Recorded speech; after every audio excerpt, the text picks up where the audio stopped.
여러분 안녕하십니까? 수원회생법원 회생위원 출신 안양법무사 홍종기입니다.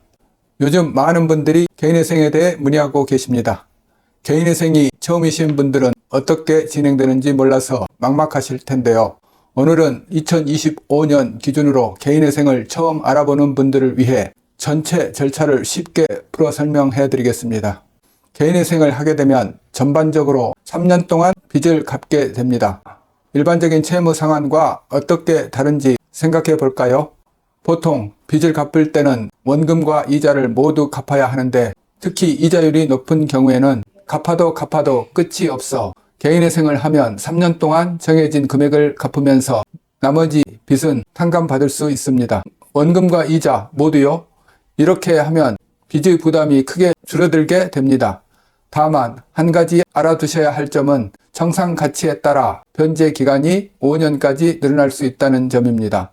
청산 가치란 쉽게 말해 여러분이 가진 재산을 모두 팔아서 빚을 갚는다고 가정했을 때의 가치를 의미합니다. 이 청산 가치가 높으면 변제 기간이 길어질 수 있습니다.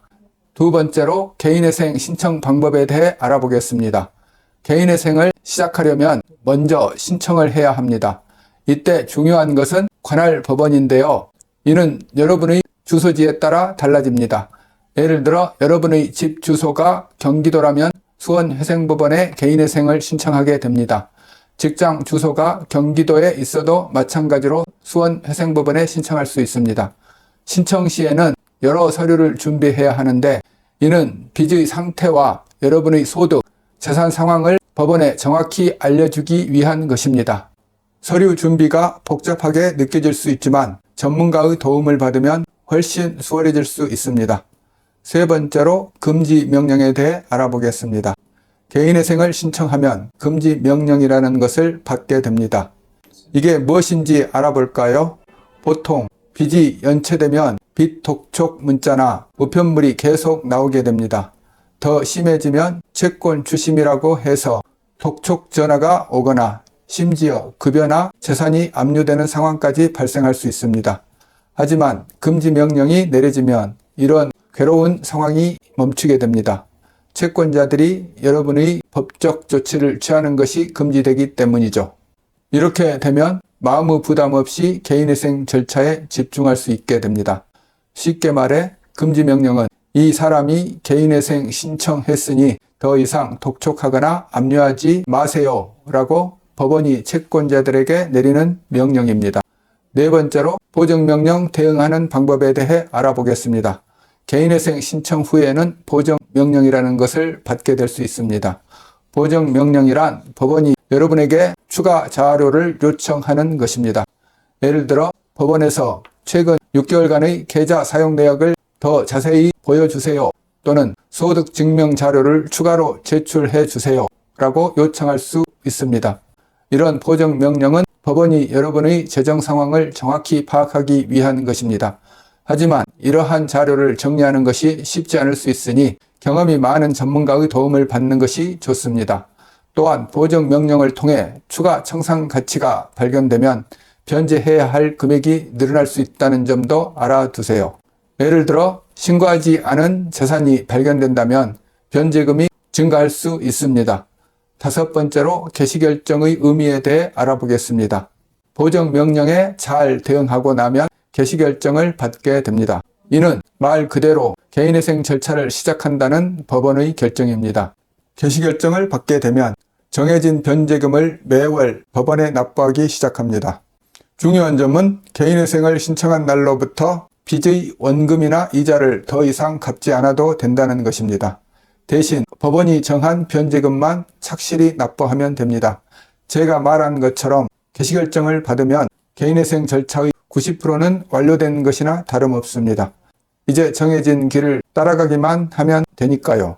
여섯 번째로 채권자 집회 참석에 대해 말씀드리겠습니다. 개시결정 이후에는 채권자 집회라는 자리에 참석하게 됩니다. 이름만 들으면 무서울 수 있지만 실제로는 크게 걱정하실 필요 없습니다. 채권자 집회는 여러분의 빚을 갚는 계획을 채권자에게 설명하는 자리입니다. 법원은 여러분의 상황을 보고 개인회생 개시결정을 내렸지만 채권자들에게도 의견을 낼 기회를 주는 것입니다. 하지만 실제로는 이 자리에 채권자들이 거의 참석하지 않는 경우가 대부분입니다. 보통은 여러분만 출석하고 간단한 절차로 끝나는 경우가 많으니 걱정하지 않으셔도 됩니다. 단순히 법적 절차의 하나라고 생각하시면 됩니다. 7번째로 인가결정에 대해 말씀드리겠습니다. 채권자 집회 이후 그리고 여러분이 변제금을 몇 차례 납부했다면 인가결정을 받게 됩니다. 인가결정은 여러분의 변제 계획이 적절하니 그대로 진행하세요 라는 법원의 최종 승인입니다. 이 단계부터는 특별한 일이 없는 한 정해진 변제 기간 동안 매월 변제금을 납부하면 됩니다. 변제금은 여러분의 소득과 생활비, 가족 상황 등을 고려해 법원이 정한 금액입니다. 인가결정은 개인회생 절차가 안정적으로 진행되고 있다는 신호이며 이 결정 이후에는 정해진 변제금만 성실히 납부하면 됩니다. 마지막 단계인 면책으로 새 출발입니다. 개인회생에서 마지막 절차로 채무자가 36개월간 변제금을 모두 납부했습니다. 예를 들어 총 채무가 1억 원이고 월별로 납부할 변제금이 100만 원입니다. 이때 36개월간 총 3,600만 원을 납부하게 되면 나머지 차액은 현재 가치를 감안한다면 약 6천만 원에 대해 탕감해 주는 것이 면책 결정입니다. 이제 개인회생 절차를 순서대로 총 정리해 보겠습니다. 1번 변제 기간입니다. 보통 3년, 총 36개월로 청산 가치에 따라 5년, 총 60개월까지 늘어날 수 있습니다. 2번 개인회생 신청. 필요한 자료를 준비하여 법원에 개인회생을 신청합니다. 3번 금지명령.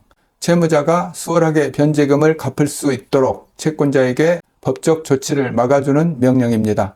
4번 보정명령. 법원에서 요구하는 계좌, 소득 등 추가적인 내용을 제출하게 됩니다.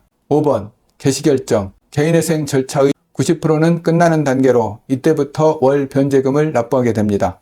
6번 채권자 집회 출석. 개인회생 기간 동안 법원에 1회 출석하는 단계입니다. 7번 인가결정. 법원에 수차례 변제금을 잘 납부했다면 그대로 개인회생을 진행하라는 법원의 결정입니다. 8번 면책. 정해진 변제금을 잘 납부했고 나머지 채무에 대해서는 면책해준다는 법원의 결정입니다. 오늘은 2025년 개인회생 절차에 대해 쉽게 이해할 수 있도록 정리해봤습니다. 궁금하신 사항은 위 번호로 연락 주시거나 댓글 부탁드립니다. 안양법무사 홍종기가 여러분의 새로운 출발을 도와드리겠습니다. 도움 되셨다면 구독, 좋아요 부탁드립니다. 감사합니다.